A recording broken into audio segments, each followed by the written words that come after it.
오늘 우리에게 주시는 하나님의 말씀은 요한복음 14장 27절 우리 한 절 보겠습니다. 평안을 너희에게 끼치노니 곧 나의 평안을 너희에게 주노라.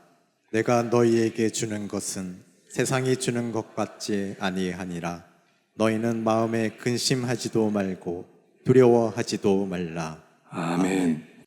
여러분, 은혜가 된다는 건 뭐냐면 말씀이 힘이 된다는 뜻이에요. 여러분, 노아가 은혜를 받았거든요. 노아는 은혜를 입었더라. 그 은혜 입었다는 게 우리가 단순히 이렇게 생각해요. 하나님이 노아를 택했다, 그래서 방주 만들게 했다, 이렇게 생각하는데 은혜 받았다는 이겁니다. 하나님이 노아를 택했어요. 그리고 노아에게 말씀을 주셨어요.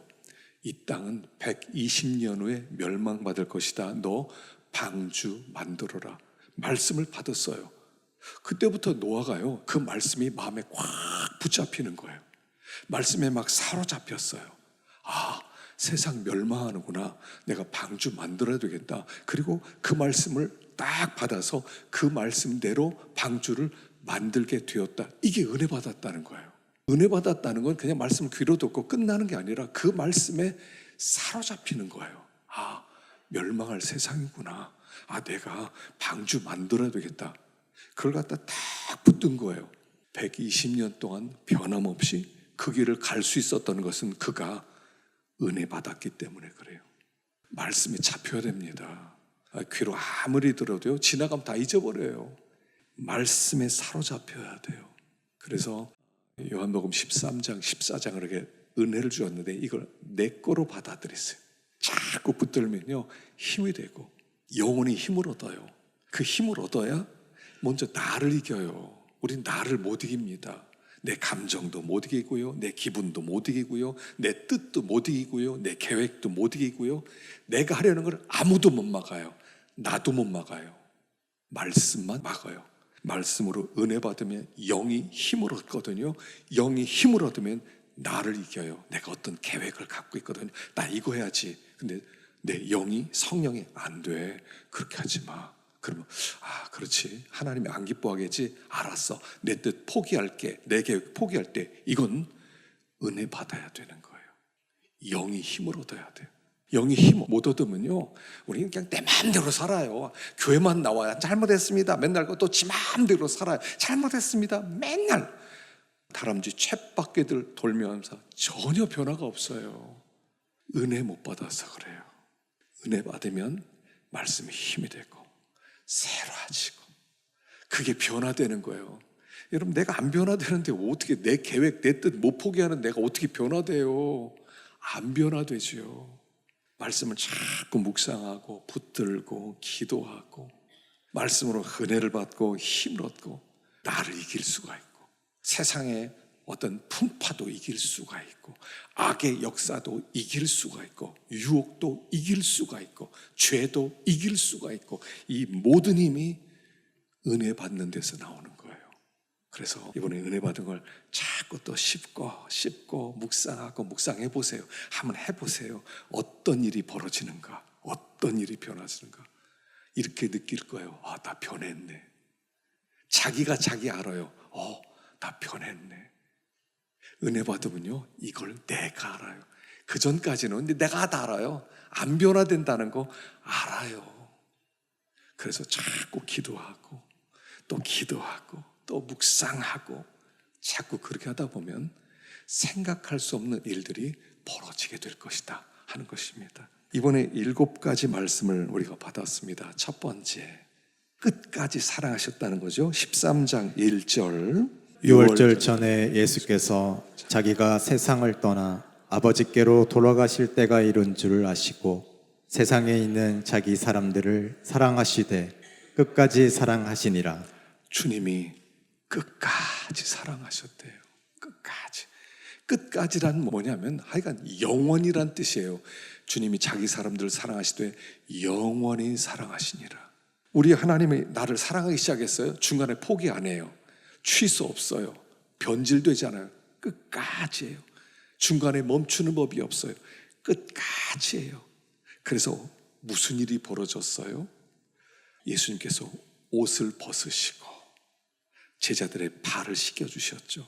그리고 옷을 입으셨어요. 예수님이 이것은 십자가 지심을 얘기한다고 그랬죠.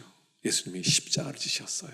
십자가에서 죽으셨어요. 그래서 우리의 발을 씻겼어요. 발은요, 인간의 신체 중에 가장 더러운 곳이랍니다. 가장 더러운 곳은요, 발이래요. 예수님이 발을 씻겨주셨어요. 그래서 우리를 사랑하는 걸 보여줬는데, 발 씻겼다는 것은 이제 너희들은 성전에 들어갈 수 있는 자가 되었다, 천국 들어갈 수 있는 자가 되었다, 이런 뜻이란 말이에요. 그래서 성막 있으면 그 앞에 물두멍이 있었어요. 성전 지어놓고 앞에 바다라고 하는 큰 물두멍이 있었죠. 그러면 제사장들이 손을 씻고 성소로 들어가, 대제사장이 손을 씻고 지성소로 들어가. 그 발을 우리에게 씻겨주셨기 때문에 우리는 성전 들어갈 수 있게 되었다. 너희들 그 사랑 받았다. 천국 가는 은혜 입혀주셨다 라고 말씀하는 거예요. 우리는 예수님의 발 씻겨주심으로 말미암아 주님 품 안에 안겨서 사는 자가 되었다. 이게 하나님의 사랑이다. 그래서 베드로가 주님이 감히 내 발을 씻기십니까? 안 됩니다.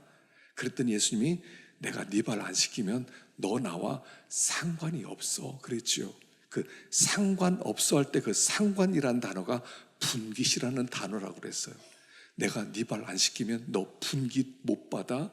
나와 함께 영광을 누려야 되는데 너 영광 못 누려.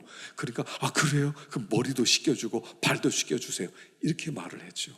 그래서 발 씻김 받은 우리는 분깃 받아서 예수님과 함께 천국에서 영광을 누리게 되었다 하는 말씀을 배웠어요. 여러분, 지난 주일날 우연히 유튜브를 이렇게 들었거든요. 설교를 딱 시작하면서 이렇게 얘기해요. 여러분, 예수 믿는 목적이 뭡니까? 두 가지입니다. 첫째, 천국 가기 위해서입니다. 둘째, 복 받기 위해서입니다. 이렇게 얘기하는 거예요. 그래서 위험한 얘기다 그랬어요. 여러분, 교회 다니는 이유는요, 천국 가려고 예수 믿는 게 아니에요. 예수 믿음은 천국에, 우리는 이미 예수 믿어서 천국 백성 되었어요. 그래서 너무 감사해서, 나 같은 죄인을 구원하신 은혜, 천국 가기 전에 너무 감사해서 예배 드리는 거라고요. 언제까지 교회를 다녀야 여러분 천국 가겠어요? 예배를 몇 번이나 드려야 천국 가겠어요? 얼마나 헌금 많이 하고 얼마나 헌신해 천국 가겠어요? 천국은요, 공짜예요. 그냥 예수 믿으면 천국 가거든요. 예수님이 일로 와, 발 내밀어. 그래, 발을 막 씻음으로 말미암아 내가 구원받았어요.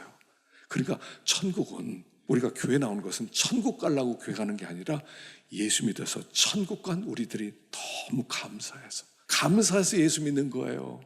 나 구원해 주셔서 감사합니다. 나 자격도 없는데, 나 참 나쁜 사람인데, 나 참 못된 놈인데 나 구원해 주셔서 감사합니다. 내 발 씻겨 주셔서 감사합니다. 하나님 영광 받아 주십시오. 그게 예배예요. 저는 여러분들이 다 천국 가게 된 줄로 믿습니다.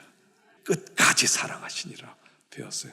자, 두 번째 13장 14절. 내가 주와 또는 선생이 되어 너희 발을 씻었으니 너희도 서로 발을 씻어주는 것이 옳으니라. 예수님께서 우리의 발을 씻겨주셨어요. 발 씻기는 하고서 무슨 일이 벌어졌습니까? 예수님이 우리 발 씻길 때 뭐부터 했을 것 같아요? 신발부터 벗기시는 거예요. 신 벗기시고 발을 씻겨주셨어요. 그래서 발 씻김 받은 다음에 우리는 신 벗은 자가 된 거예요. 신은 누가 벗지요? 종이 벗는 거예요. 주인은 신 신고 막 다녀요. 그러나 집에 오면 종이 그랬다부터 발 씻겨주거든요. 근데 우리는 이제는 신발 벗은 자들 되었다, 종이 되었다는 거예요. 우린 종이에요. 예수 믿으면 그때부터 주인 아니에요. 그때부터 내가 하고 싶은 거 마음대로 하는 게 아니에요. 종이에요. 시키는 대로 하는 거예요. 하나님 뭘 할까요? 예, 순종해 드리겠습니다. 이거 사는 거예요. 신앙생활은 이거예요. 순종해 드리겠습니다. 순종해 드리는 거거든요. 근데 뭘 하라는 거예요? 자, 이제부터 발 씻겨줘. 종됐지? 너도 이웃의 발을 씻겨줘. 죄인의 발을 씻겨줘. 주님이 우리 발 씻겨줄 때 너 이제부터 네가 죄 지은 때 다 얘기해. 그럼 내가 발 씻겨줄게. 이렇게 안 했어요. 그냥 발 벗기시고 발 씻겨주셨어요. 똑같이 하라는 거예요.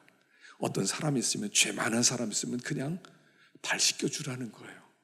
용서해주고 덮어주고 받아주고 조건 붙이지 말라는 거예요. 여러분, 용서에는 조건이 없어요. 세상은 용서에 조건이 있어요. 감옥 갔다 오면 용서해 줄게, 벌금 내면 용서해 줄게, 잘못했다 그러면 용서해 줄게. 근데 주님은 그렇지 않아요. 그냥 발 씻겨주세요. 그럼 너무 감사해서 잘못했습니다, 이게 나와요. 조건 붙이지 마세요. 어떤 사람이야, 너 잘못했지? 비판 먼저 하지 마세요. 나중에 용서 다 해줄게, 이러지 마세요. 그거 용서 아니에요.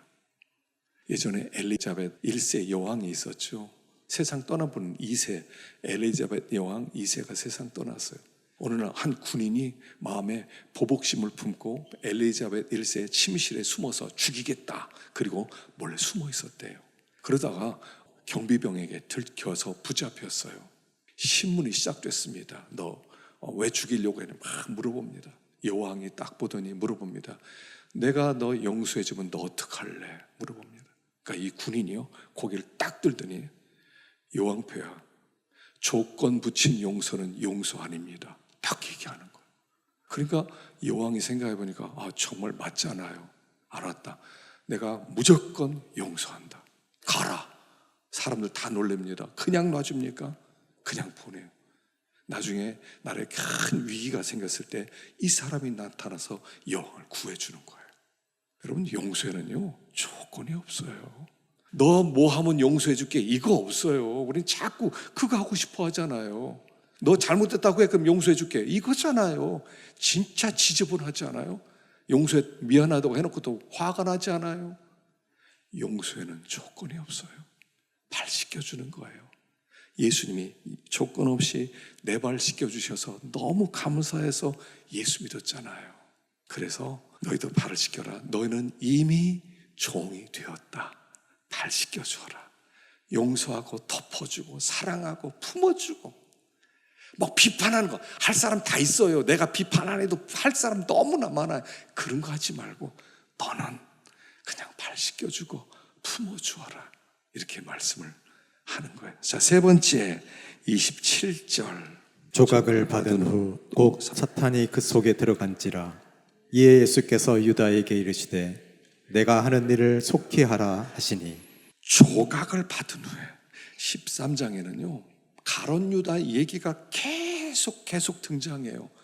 그리고 예수님이 너무 안타까워서 너희 중에 한 사람이 나 팔 것이다, 뭐 그 사람 나지 않았으면 좋을 뻔해, 별별 얘기를 다 해요. 거의 가만히 보면 한 5번 정도 가룟 유다에게 경고하신 것 같아요. 경고하고. 왜냐하면 이 주님의 마음이 아파서 그래요.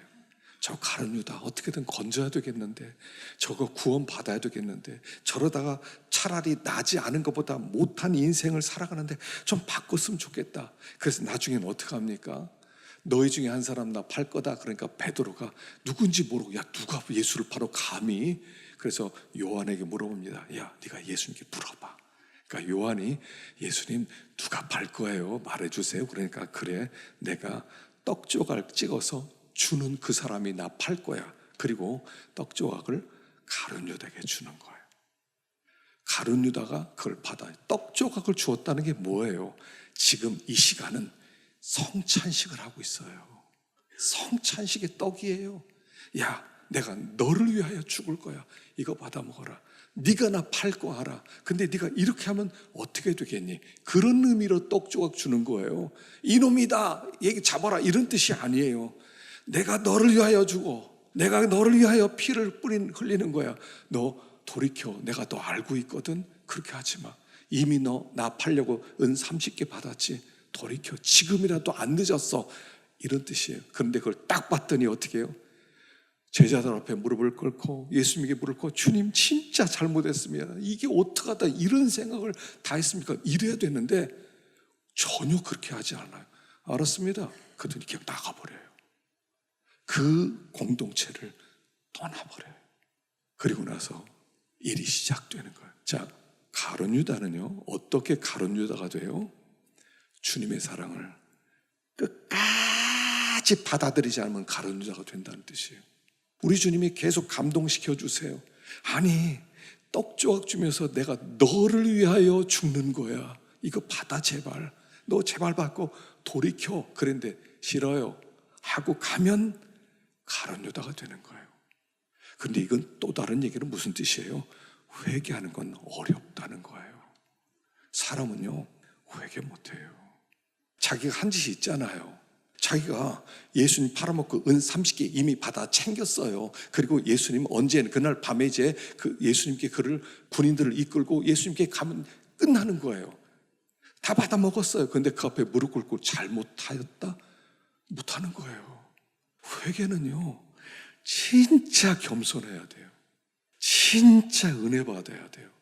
그래서 가룟 유다는 성령을 못 오게 했어요. 마음에 감동이 계속 있었어요. 예수님 나를 이렇게 사랑하고 나를 버리지 않고 끝까지 구원하길 원하고 알아요. 그런데도 내 몸은 전적으로 다른 곳으로 가요.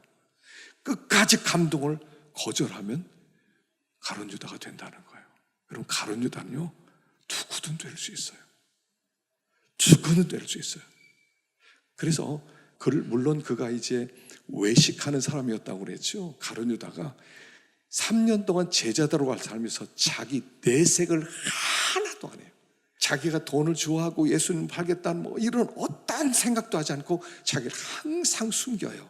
그리고 그 앞에 멋진 모습만 계속 보여줘요. 난 괜찮은 사람이야. 인정받을 수 있는 사람이야. 난 정확한 사람이야. 난 깨끗한 사람이야. 속 얘기를 안 해요. 아무도 몰랐어요. 가룟 유다가 예수를 팔아 상상도 못했어요. 떡 조각 줄 때도 일 맡기시나 보다 이렇게 생각했다니까요. 철저하게 숨겨요. 가룟 유다가 되는 거예요. 때때로요 노출시켜도 괜찮아요.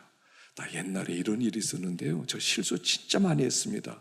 물론 다 드러내라는 건 아니에요. 그러나 나 참 연약한 사람입니다.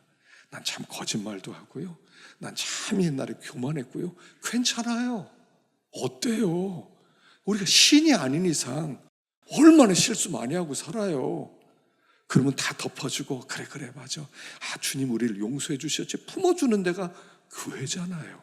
근데 숨겨요. 종교적 얼굴만 하고 다 항상 웃으면서 그 속에는 얘기를 안 해요. 위험하죠. 그리고 끝에 가서 예수님 팔아먹었다 그러니까 잘못했습니다 이걸 못하는 거예요. 몰라요 이러면서 그 자리를 떠나는 거예요. 그래서 가룟 유다가 된다는 거예요. 주님의 사랑을 끝까지 걸어가면 가룟 유다가 된다. 그리고 예수님의 12제자 중에 가룟 유다가 하나 나왔다. 목사님 중에 가룟 유다 될 수도 있고 교인 중에도 가룟 유다가 나올 수 있다. 조심해라. 이런 메시지라고 했어요. 자, 네 번째 13장 34절 새 계명을 너희에게 주노니 서로 사랑하라. 내가 너희를 사랑한 것 같이 너희도 서로 사랑하라. 시몬 베드로가 이르되 주여 어디로 가시나이까?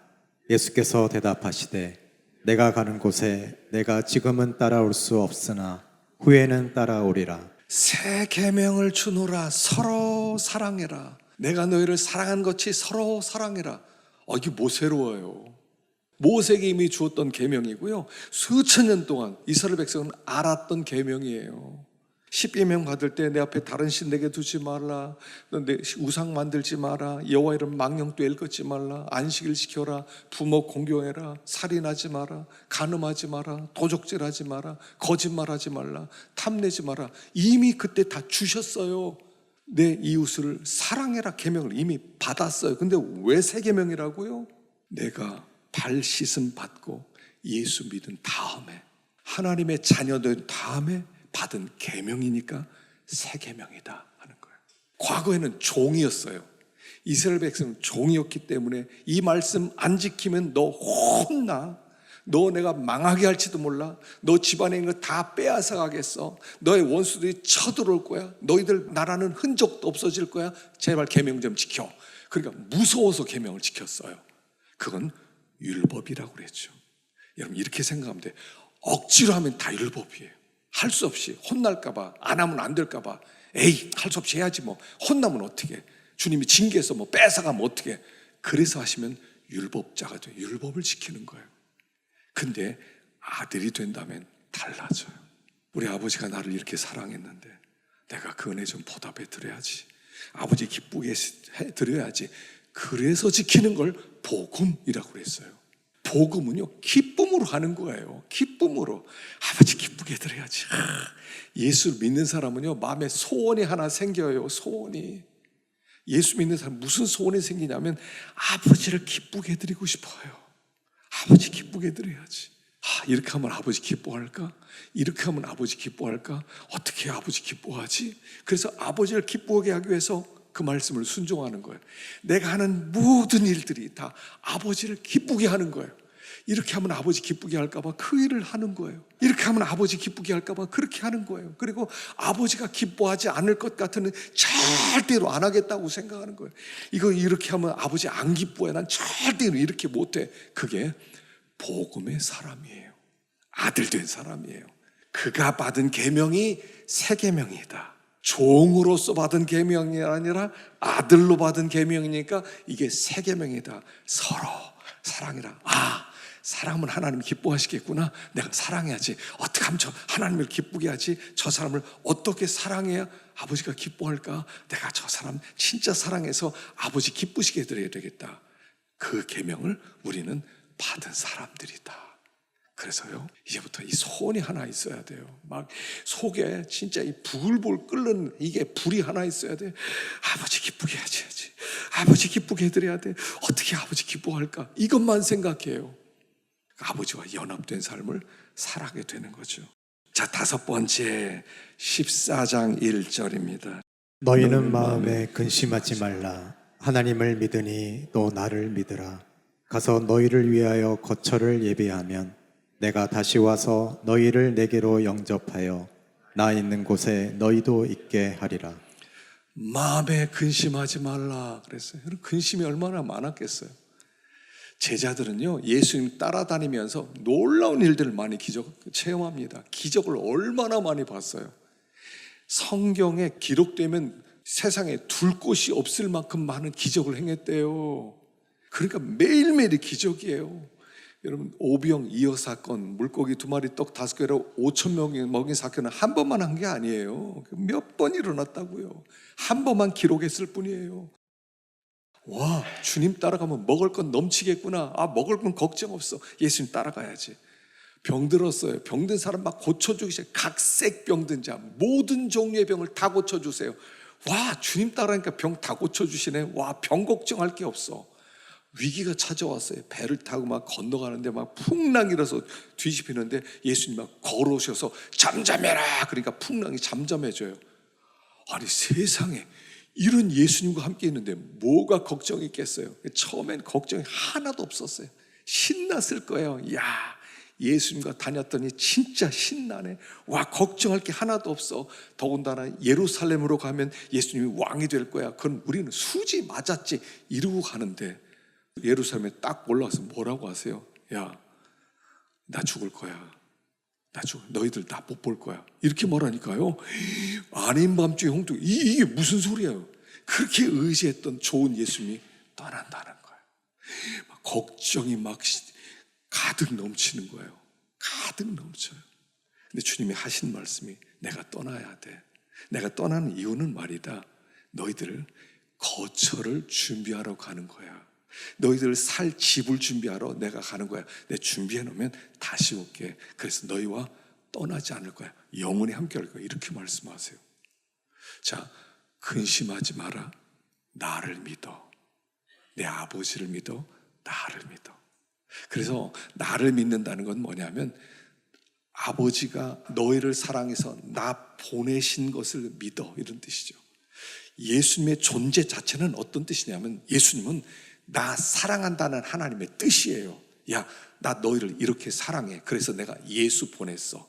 예수님 딱 보면 하나님의 사랑의 징표예요. 하나님 나 사랑하는구나. 그 하나님을 믿어라. 예수님 죽기까지 우리를 사랑하셨다는 걸 믿어라. 그러면 평안해질 거다. 그런데 말이다, 내가 너희를 위하여 집 하나 준비하러 가. 천국 만다는 뜻이 아니에요. 천국은 영원전에 이미 만들어 놓으셨어요. 하나님이 영원전에 만들어 놓으셨고 이제 우리에게 천국 가는 길을, 내가 길이요 진리요 생명이다, 이 길 만들어 가신다는 거죠. 천국 가는 길 만들어 간다. 그런데 길뿐 아니라 너희들이 이 세상에서 말이다 살 집이 하나 마련하려고 가는 거예요. 여러분, 죽은 다음에 천국 간다. 우리가 잘못 생각하면요, 요것만 생각해요. 죽은 다음에 천국 가지 뭐. 그럼 이 세상에서 우리는 뭐예요? 고생 식사하게 하고 걱정 큰 식사하게 하고 어려운 일 식사하게 만나고 그다 천국 가? 그렇지 않고요, 이 세상에서도 천국을 살 수 있도록 만들기 위해서 죽으신다, 이런 뜻이에요. 거처란 뭐냐면 집이에요. 그래서 우리가 주의 친절한 팔에 안겨, 거기가 거처예요. 우리 주님의 팔에 안겨서, 품에 안겨서 살도록 하기 위해서 예수님이 죽으시는 거라고 그랬죠. 그래서 그 유명한 19장 41절 말씀을 제가 그때 소개해 드렸어요. 예수님의 십자가가 있는 곳에 동산이 있는데 동산 옆에 새 무덤이 있더라.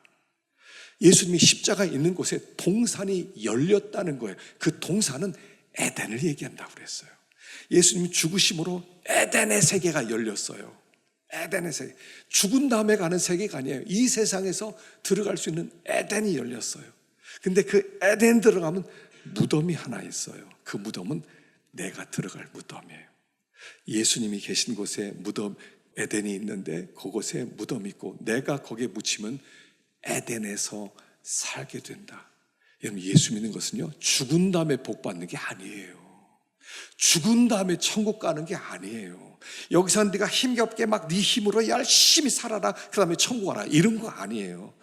여기에서 에덴으로 들어와라. 너희들이 나와 함께 죽고 나와 함께 살면 에덴에서 살게 된다. 거기에는 하나님의 품 안인데 하나님이 너희를 다 보호해 주셔, 너희를 인도해 주시는 그 에덴. 그러니까 그 에덴은 이런 뜻이에요. 음악을 너무 좋아하는 사람은요, 음악의 세계 속에 살아요. 음악의 세계. 그래서 항상 음악을 생각해요. 항상 멜로디가 왔다 갔다 하고요. 항상 음악 세계 속에 살아요. 그 사람 세상에 사는데 그냥 자기 방에 딱 들어가서 뭐 키보드 있고 기타 있고 거기서는 그 음악 세계 속에 살아가요. 요즘 아이들은 게임을 좋아해요. 아이들은 게임의 세계 속에 들어가 살아요. 어떤 아이들은 막 밥도 안 먹고 게임을 해요. 막 게임의 세계 속에 들어가는 거예요. 그림을 그리는 사람은 그림의 세계, 뭐를 만드는 거 좋아하는 사람은 뭐 만드는 그런 세계. 우리는 예수님 세계에 들어가 살아요. 몸은 이 땅에 있는데 그 에덴의 세계 속에 들어가서 예수님이 나를 위해 죽어주신 주님이 거기 계시고, 그리고 성령님이 나와 함께 하시고 항상 그분과 동행하는 삶, 바로 거기가 거처다. 그걸 위해서 예수님이 죽으시러 간다라고 말씀하는 거예요. 그래서 예수 믿는 우리는요, 자꾸 그 속에 들어갈 애를 써야 돼요. 그 속에 들어갈 애를 쓰고 또 애를 쓰고, 기도하면서 애를 쓰고. 기도도요, 엉뚱한 생각하는 게 아니에요.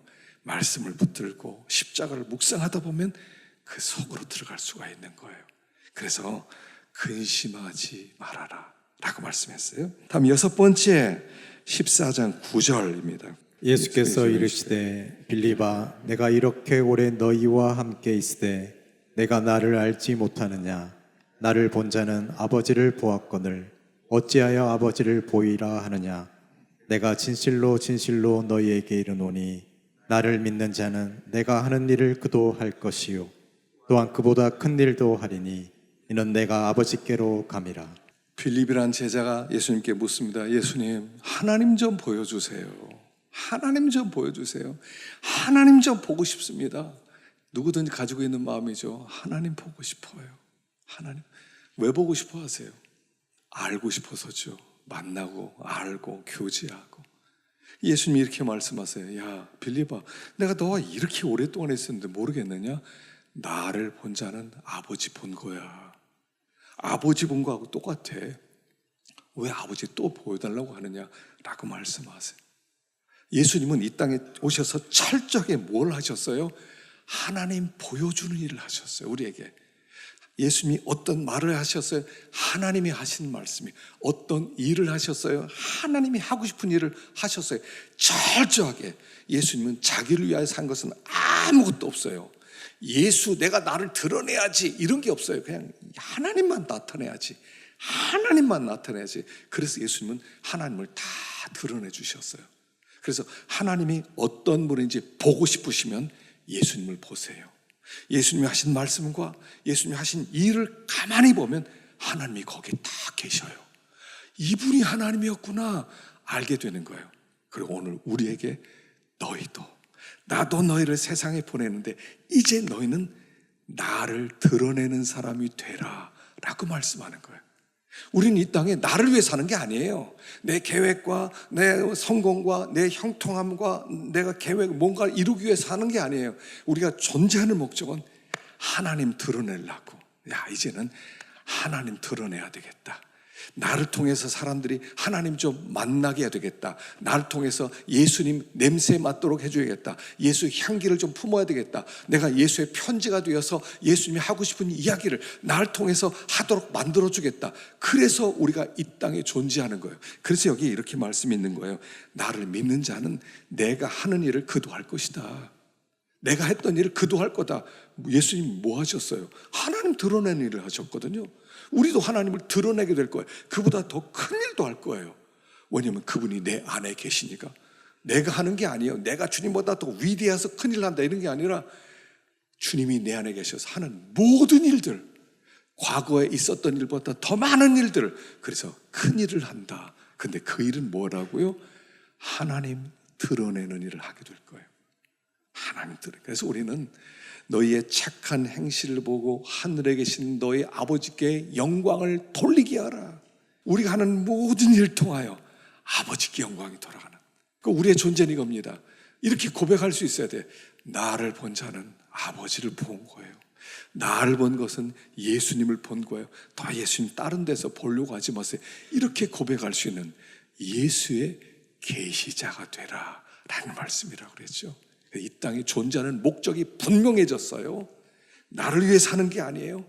우리 철저하게 하나님을 드러내기 위해 사는 것이다 한 것을 배웠습니다. 자, 마지막으로 14장 26절입니다. 보혜사 곧 아버지께서 내 이름으로 보내실 성령 그가 너희에게 모든 것을 가르치고 내가 너희에게 말한 모든 것을 생각나게 하리라.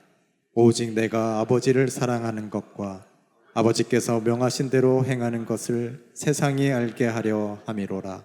일어나라 여기를 떠나자 하시니라. 자, 예수님이 죽으심으로 말미암아 우리에게 주신 축복이 이제 18절부터 쭉 끝까지 이렇게 쭉 기록되어 있어요. 가만히 읽으면 그 뜻이에요. 내가 죽으면 너희들에게 엄청난 복을 줄 거야. 엄청난 은혜가 있어. 그게 뭐냐면 네 가지예요.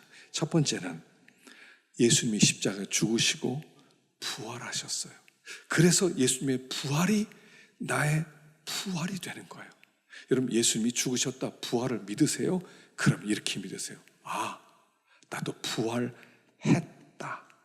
예수님의 부활이 과거, 미래가 아니라 과거잖아요. 그 과거가 나에게도 그대로 일어났어요. 그래서 예수님이 죽으셨다가 부활하셨기 때문에 나도 죽었다가 부활했어요. 우리는 어떤 사람이냐면 부활한 사람들이에요. 부활한 사람들. 그걸 계시록에서는 첫째 부활을 받았다라고 얘기하는 거예요. 아셔요? 내가 부활했다는 거? 우리는 이미 부활한 사람이에요. 허물과 죄로 죽었던 너희를 살리셨도다. 부활했다는 얘기예요. 살아났어요. 더 이상 죽음이 우리를 지배하지 못해요. 사람들이 이제 죽이겠다고 위협을 합니다. 네 목 잘라버리겠다. 참수해보겠다. 참수하라고 하세요. 근데 내 생명은 못 뺏어가요. 왜냐하면 진짜 나는 이 껍데기 내가 아니에요. 진짜 나는 이 속에 있는 영이 진짜 나거든요. 목을 자르고 능지처참을 해서 사제를 절절히 찢어 죽이건 나를 못 죽여요. 나는 안 죽어요. 이게 첫째 부활 받은 그리스도인. 우리는요, 죽음이 이미 통과됐어요. 할렐루야죠. 할렐루야. 와, 죽음이 통과됐구나. 여러분, 죽음은 그 시로 바로 주님 앞에 가서 우리는 그 영광의 품 안에 우리는 안기게 될 거거든요. 그러니까 살아도 좋고 죽으면 더 좋고, 이게 바울의 고백이었죠. 살아도 좋고 죽으면 더 좋고, 죽음의 날을 우리 기다리는 사람들이에요. 우리는 걱정이 없어요. 우린 두려움이 없어요. 그래도 할렐루야죠. 할렐루야. 여러분, 죽음이 우리를 지배 못해. 우리 안에는 이미 생명이 와 있어요. 첫 번째 복. 두 번째, 이제 예수님이 내 안에 다시 오신다고 그랬어요. 제자들과 함께 살았던 베드로, 안드레, 야고보, 요한 함께 살았던 그 예수님이 내 안에 아예 들어오시겠대요. 나와 함께 떠나지 않고 사시겠대요. 너를 고아처럼 버려두지 않겠다. 내가 다시 오겠다. 이거 우리 고아 아니에요. 내가 걱정하고 막 내가 생각하고 막 이거 어떡하지? 이 문제 어떻게 풀어가지? 걱정하지 마세요. 그분이 내 안에 오셨거든요. 그분이 오셨어요. 우리는 예수님과 함께 사는 사람들이 되었어요. 복된 자가 되었어요. 세 번째, 여기 보혜사, 내 이름으로 보낼 성령. 하나님의 성령이 우리 안에 오세요. 성령은요, 여러분, 이 성령이 오셨다는 게 얼마나 어마어마한 일이세요. 여러분, 우주 만물을 창조하신 것은 성령이 하신 일이세요. 성부 하나님의 빛이 써라 그랬지만 일하신 분은 성령님이었다고요.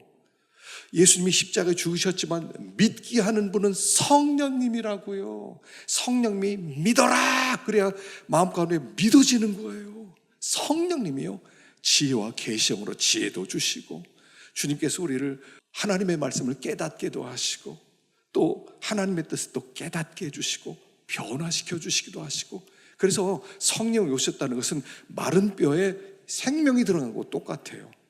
여러분, 나는요 아무것도 못합니다. 내가 나를 변화시켜요? 죽었다 깨나도 못해요. 내가 나를 변화시키지 못해요. 사람들이 오해를 해요. 내가 나를 변화시킬 수 있대. 내가 마음만 먹으면 할 수 있대. 마음만 먹으면. 나는 하면 한대. 못해요. 사람은 못해요.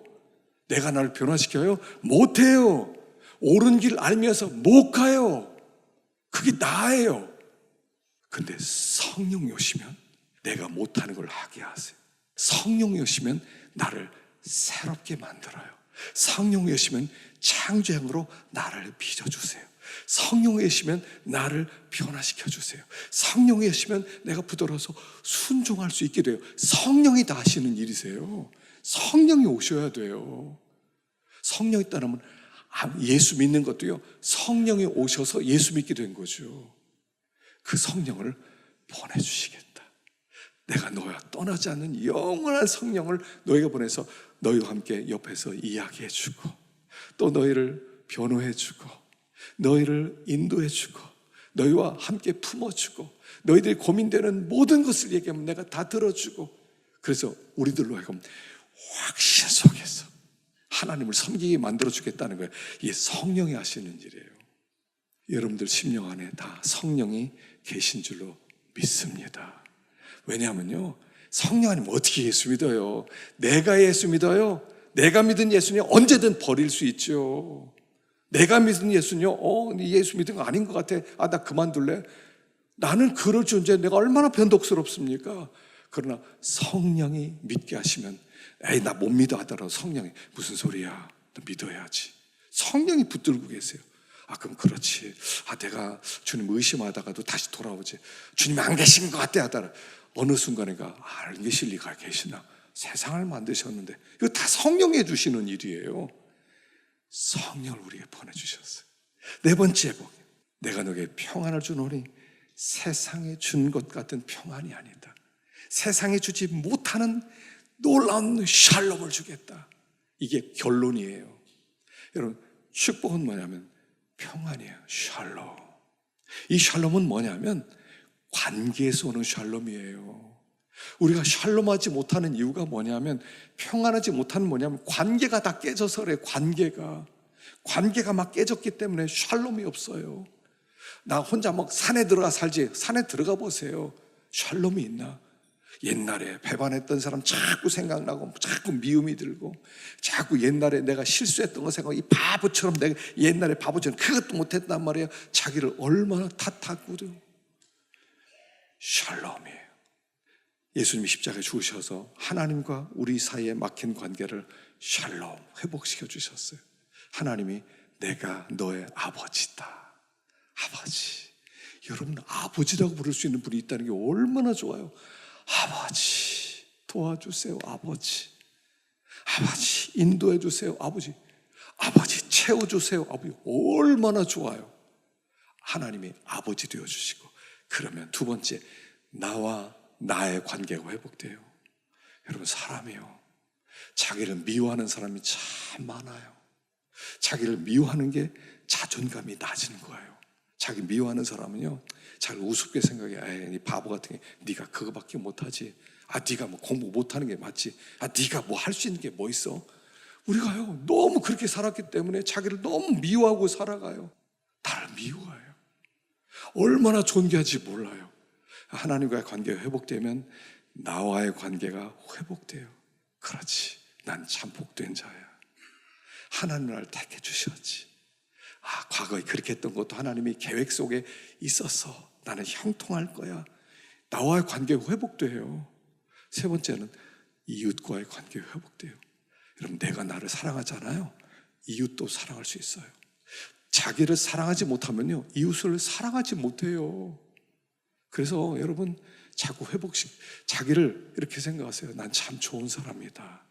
난 참 하나님이 탁월하게 만들었어. 난 참 훌륭하지. 자꾸 이렇게 하나님이 오죽했으면 나를 택했겠어. 감사하다. 이게 있어야 돼. 그래야, 나 사랑해야 이웃도 사랑할 수가 있어요. 나 사랑하지 못한 사람은요, 이웃 못 사랑해요. 사랑하는 척하지만 사랑이 안 돼요. 관계가 회복되면요, 하나님과의 관계, 나와의 관계, 이웃과의 관계 다 회복되면 샬롬.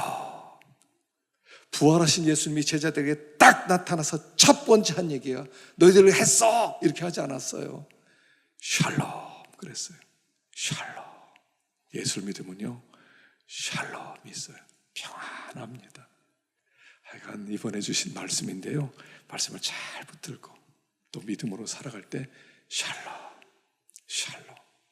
이 샬롬이 여러분들 심령에, 또 여러분 가정에, 여러분 일터 위에, 그리고 이 나라와 이 민족 위에 넘치기를 간절히 축원합니다.